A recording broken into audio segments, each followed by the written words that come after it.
Hello, everybody. Let me start by asking you a very simple question. When you think of the Wii, what are the first five things that come to mind? Is it the fact that the console was known for its shovelware? Perhaps it was known for something like motion controls, which was the basis of everything that Nintendo was trying to do with the Wii. Was it something like the popularity of some of the on-rail shooters that probably a lot of people still to this day don't realize? Or maybe something like a plethora of very solid family-friendly party games. It was definitely a very family-friendly console that had a bunch of social games that you could enjoy as a family or even a get-together as friends. Or perhaps, probably a little bit more obscurely, do you consider the Wii to be a treasure trove of hidden gems? Now, if you've answered any of those five questions, or if you have answered this in any other way, I'm really genuinely curious to hear your thoughts on this console and to see where you stand on it. What do you remember the Nintendo Wii by?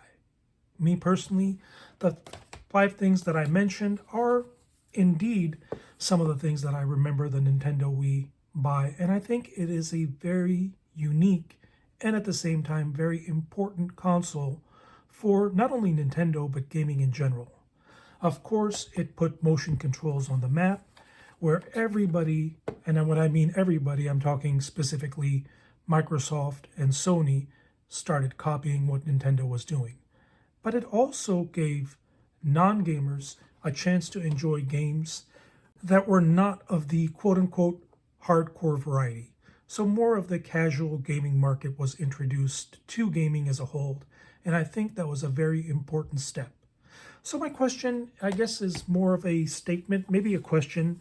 Is the Nintendo Wii not loved as much as it should be? Is it not respected for what it did for the gaming community or video gaming as an industry as whole?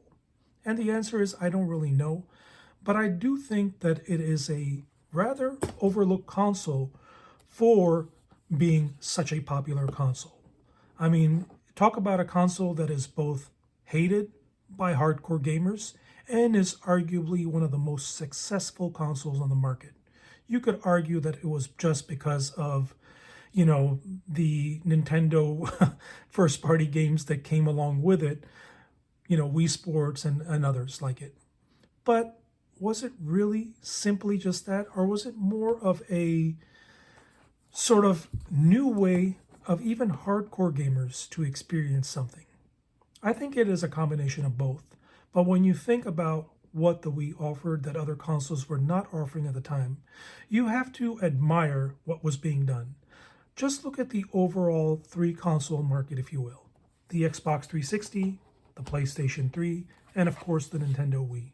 And if you see across the board, a lot of the releases for the Nintendo Wii, they were getting, because of the hardware limitations, because of the inclusion of motion controls, the versions of the same game that they were getting played very differently. And that within itself was a win, because you had practically two ways to experience the game.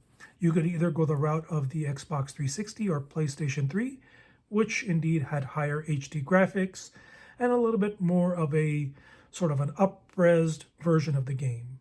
But the Nintendo Wii versions did include creative ways to basically give you a unique and different experience, whether through motion controls, whether through completely redesigned levels, or whatever else was happening. A lot of these versions, you may call them inferior, I call them different. So the Nintendo Wii really was a very important console, at least in my opinion. And yes, the sale numbers obviously were great for Nintendo, and they would go on to release one of the least popular consoles after the Wii in the Wii U.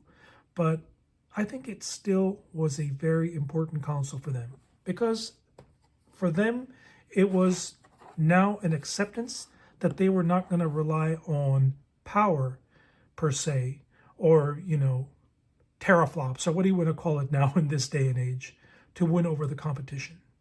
Rather, they were going to innovate in ways that we really didn't know or really couldn't even imagine.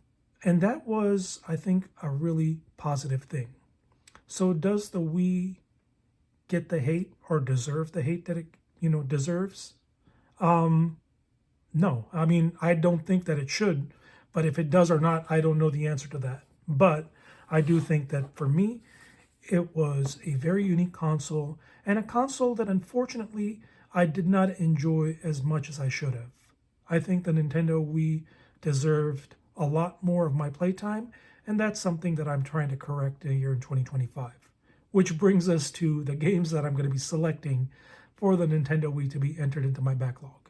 And yes, Zack and Wiki, Quest for Barbaros Treasure is going to be the first one. This was on my backlog game for last year, and I never got to it. Super Mario Galaxy, I'm going to pass on that for now. I know there's going to be a huge Mario presence within Switch 2, so we're going to wait on that. Excitebox Truck Racing, no, not for now. But let's just get to the ones that I think I need to add and play this year. Tatsunoko vs. Capcom 2. I definitely want to play this game. I've heard it's one of the best Wii games out there, and unfortunately, I still have not played it. So this is going to be added to the backlog. And I think of all the games that I've shown, those are pretty much the ones.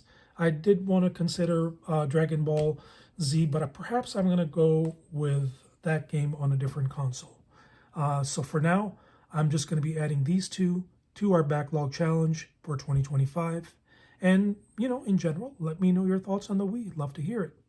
As always, thank you very much for watching, and I'll talk to you soon.